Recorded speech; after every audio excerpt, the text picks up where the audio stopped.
분향단과 회막을 위해 드리는 생명의 속전에 대한 규례에 대해서 말씀을 하신 후에 이제는 오늘 본문은 회막 뜰에 있는 물두멍과 관유 그리고 분향단에서 사르는 향을 이제 만드는 그 제조 방법에 대해서 설명을 하고 있습니다. 그림을 보면 저게 이제 번제단과 물두멍 성소 앞에 저렇게 구성이 되어 있습니다. 제사장이 번제단에서 제사를 드린 후에는 이제 성소로 들어갈 때에 바로 들어갈 수가 없습니다. 반드시 손과 발을 씻고 이제 들어가야 하는데, 손과 발을 씻는 기구로 하나님께서 만들라고 하신 것이 바로 물두멍이라는 것입니다. 물두멍에서 손과 발을 씻어야 하는 이유는 1차적으로는 제사를 드리는 동안 손과 발에 이제 제사를 드리면서 태워드렸던 짐승의 기름과 피가 이제 묻기 때문입니다. 그래서 그것을 깨끗하게 씻은 후에야 이제 성소로 들어갈 수 있다라고 말씀을 하는 하십니다.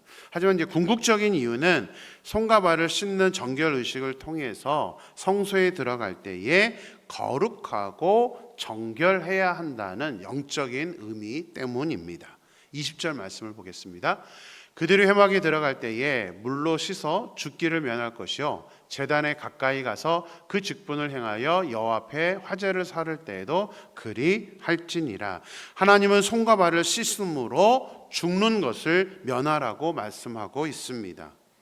아니, 다른 일도 아니고 제사를 드리다가 묻은 그 기름과 피인데 그것을 씻지 않았다라고 죽임을 당하는 것은 너무 심한 것이 아닐까요?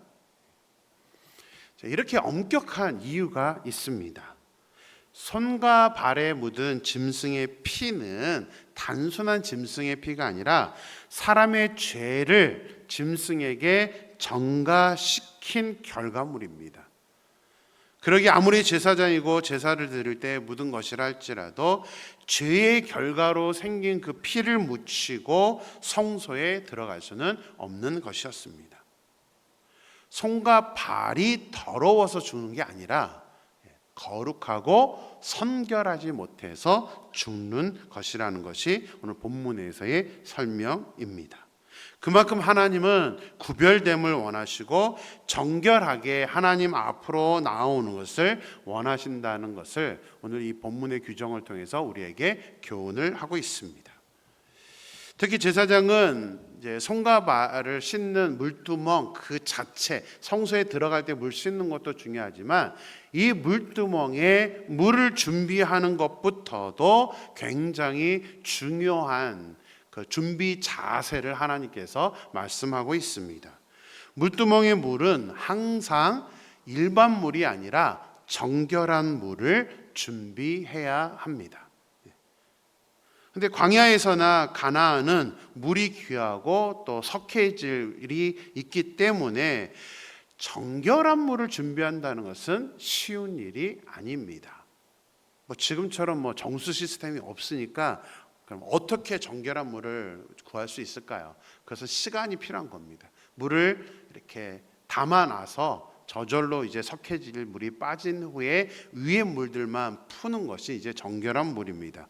그래서 그만큼 부지런히 준비를 해야 되고 또 제사를 드린 후에는 다시 정결 의식을 행할 수 있도록 물을 교체해야만 했습니다.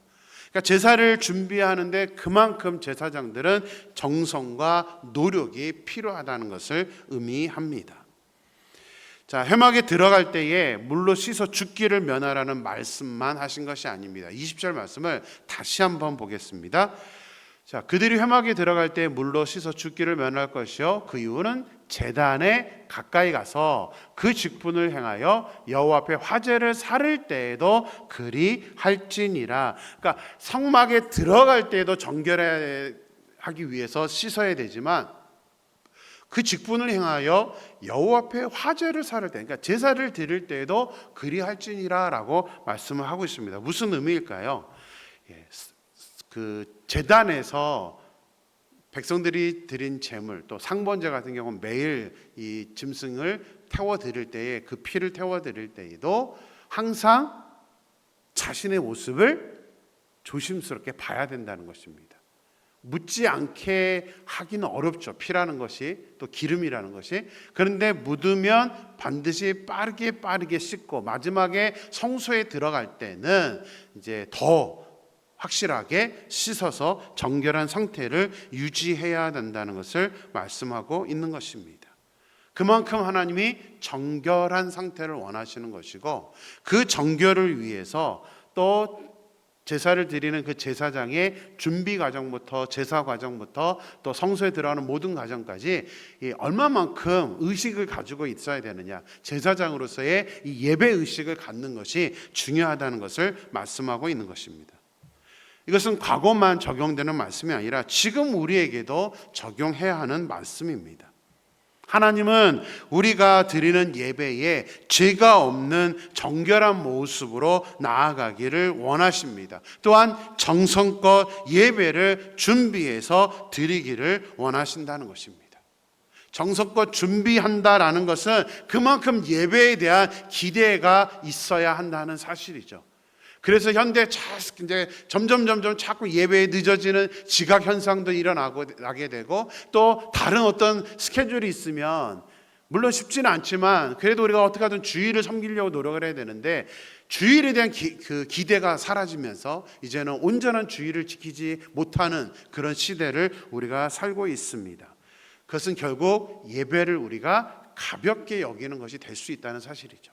그래서 우리는 신약시대 우리가 거룩한 하나님의 제사장이기 때문에 이렇게 정말 정성껏 예배를 준비해야 되고, 또 정결하게, 그래서 기대를 가지고 우리가 좀 일찍 와서 우리들의 모든 죄들을 다 주님 앞에 내려놓고 예배에 들어갔을 때는 정결한 상태에서 모든 죄를 씻은 상태에서 하나님께 예배를 드릴 수 있어야 된다는 사실이죠. 그렇게 드리지 않은 예배는 사실은 하나님과 전혀 상관이 없는, 하나님이 받지 않으시는 예배가 된다는 사실입니다. 소망합니다. 사랑하는 임마을교회 모든 성도님들이 정말 정성껏 예배를 준비하고 예배에 대한 기대를 가지고 와서 또 온전하게 준비된 예배, 또 정결한 모습으로 드리는 그 예배를 드림으로 말미암아 하나님께서 받으시는 예배를 드리는 저 여러분의 예배가 될 수 있게 되기를 주님의 이름으로 축원합니다. 자, 하나님은 회막과 회막 안에 있는 기구들을 발라 거룩하게 하는 용도로 관유, 이제 감람유로 이제 관유를 만드는데요.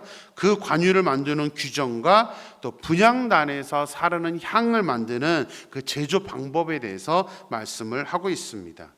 자, 거룩한 관유는 상등 향품과 액체 몰약과 향기로운 육개와 창포, 계피, 그리고 감람 기름으로 만듭니다. 제가 구체적인 양은 설명은 안 하는데 그림으로 여러분들에게 준비를 했습니다. 저 그림을 보시면 어떠한 양으로 어떻게 준비를 하는지, 저거는 이제 한 번 만들어서 이제 기름으로 계속 사용하는 것이 설명이 되어 있는 것입니다.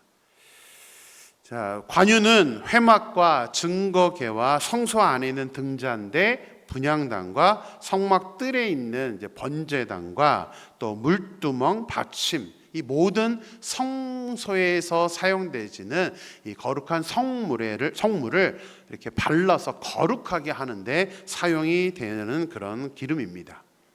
성막에는 모든 기구에 관유를 발라 거룩하게 했는데 기구만이 아닙니다. 아론과 그의 아들들인 제사장에게도 이 관유를 발라서 거룩하게 했습니다. 우리 29절 말씀 볼까요?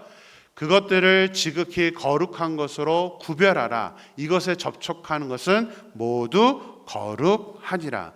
관유를 바른 모든 것들을 거룩하게 이제 구별이 되는데, 심지어 관유 바른 기구들에 접촉하는 모든 것들도 거룩해진다고 할 정도로 하나님은 이 기름을 붓는 것을 굉장히 중요하게 생각을 합니다. 기름은 왜 중요하냐면, 이 구약 시대는 기름이지만 신약 시대의 기름은 바로 성령의 충만을 상징하기 때문입니다. 구약 시대는 그냥 물리적으로 기름 발라서 구별시켰어라고 하지만, 신약 시대 사는 우리들은 기름 부음을 받아서 그래서 우리가 성령의 충만함으로 하나님 앞에 온전히 살아갈 수 있기 때문에 이 기름을 바른다는 것은 너무나 중요한 것입니다. 자, 하나님이 이어서 소압향과 나감향과 풍자향의 향품을 가져다가 유향에 섞은 후에 소금을 쳐서 성결하게 하는 향을 만들라고 말씀하십니다. 이 향은 이제 설명드렸던 분향단에서 태우는 그 향을 의미합니다. 이 향의 일부분은 이제 곱게 찧어서 회막 앞 증거계 앞에 두라고 말씀하고 있습니다. 자, 증거계는 이제 지성소에 있는 건데 증거계 앞에 두라고 해서 지성소에다가 두라는 의미는 아닙니다. 향은 성소에 있는 분향단에서 피우기 때문에 성소에 두는 건데 그게 위치적으로 언약궤 앞쪽에다가 이렇게 두라는 의미입니다. 자, 그런데 중요한 것은 관유와 향을 만드는 데 있어서 해서는 안 되는 주의사항이 있다는 것입니다. 32절 볼까요? 사람의 몸에 붙지 말며 이 방법대로 이와 같은 것을 만들지 말라. 이는 거룩하니 너희는 거룩히 여기라. 관유는 제사장들에게 부었는데 향은 사람의 몸에 붙지 말고 또 하나님이 제조 방법으로 주신 이 방법을 다른 용도로는 만들지 말라. 그러니까 그 하나님을 위한 것으로만 만들어야지 다른 용도는 만들지 말라고 합니다. 왜냐하면 그것이 거룩한 것이고 거룩히 여기기 때문이라고 말씀하고 있습니다. 그래서 향은 하나님의 방법대로만 만들어야 된다는 사실입니다. 하나님께서 자세하게 이렇게 관유와 향을 만드는 방법을 성경에 기록해 주셨지만 다른 용도의 관유와 향을 만들지 말라고 하신 이유는 하나님의 것은 반드시 하나님께만 사용을 해야 한다는 원칙 때문입니다. 우리 사무엘상 2장 30절 보겠습니다. 나를 존중히 여기는 자를 내가 존중히 여기고 나를 멸시하는 자를 내가 경멸하리라. 우리 예배로 일어나라 설교하면서 몇 번 우리가 외웠던 말씀입니다. 나를 존중히 여기는 자를 내가 존중히 여기고 나를 멸시하는 자를 내가 경멸하리라. 예배 때 특히 구약의 성막, 성전에서 사용되지는 하나님께서 만들라고 하신 방법대로 사용되는 모든 것들은 하나님만을 위한 것이기 때문에 그렇게 하나님만을 위해서 드리는 것이 바로 하나님을 존중히 여기는 것이라는 사실입니다. 그래서 우리가 지금 출애굽기의 성막에 대해서 배우는데 이것들 하나하나가 우리 지금은 없는 것이지만 그래도 우리가 배워야 되는 중요한 이유가 여기에 있습니다. 하나님이 왜 이렇게 만들라고 하셨는지 그 영적인 의미가 담겨져 있기 때문에 우리는 그것들을 통하여서 하나님이 이렇게 하는 것을 하나님을 존중히 여기는 걸로 하나님께서 그렇게 말씀하시구나라는 것을 우리가 말씀을 통해서 깨달을 수 있기 때문입니다. 그리고 이것은 지금 현재 우리에게도 적용이 되어져야 합니다. 하나님께서 예배를 드리는 그 모습을 너무나 중요하게 여기시기 때문에 현재 우리 예배가 이렇게 구별되어지고 현재 우리 예배가 이렇게 온전한 마음으로 드려져야 된다는 것을 우리가 깨달으면서 정말 하나님께서 기뻐하시는 것처럼 우리 임마누엘교회 예배가 예배로 온전히 일어나며 예배가 예배되는 하나님이 기뻐하는 예배가 되는 그런 예배를 드릴 수 있는 우리 임마누엘교회 예배, 우리의 예배가 될 수 있게 되기를 주님의 이름으로 간절히 축원합니다. 기도하겠습니다. 하나님 감사합니다. 오늘도 새로운 날을 저에게 허락하시고 귀한 말씀을 통하여서 우리에게 교훈하여 주심에 감사합니다. 구약에 하나님이 여러 성막에 있었던 그런 요소들은 하나하나가 다 영적인 의미가 있어서 우리에게 도전하시고 교훈하고 있다는 사실을 우리가 깨닫게 됩니다. 하나님은 너무나 우리에게 하나님 앞에 나아갈 때에 거룩함과 구별됨을 중요하게 여기시는 것을 보게 됩니다. 물두멍을 만들어서 제사장이라 할지라도 성소에 들어갈 때는 반드시 물로 씻어야 죽임을 면할 수 있다라고 말씀하고 계시고 또 하나님 번제단에서 제사를 드릴 때도 항상 자신의 몸이 더럽혀지지 않았나를 살피라고 말씀을 하고 있습니다.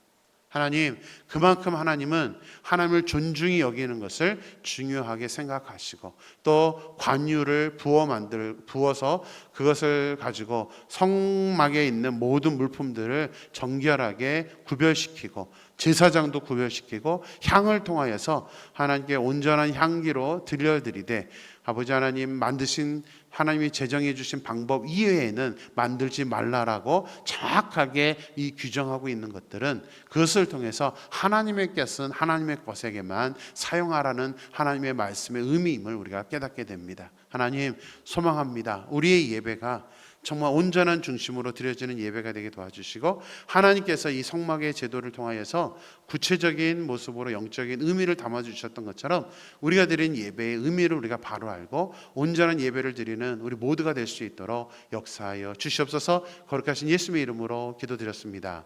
아멘.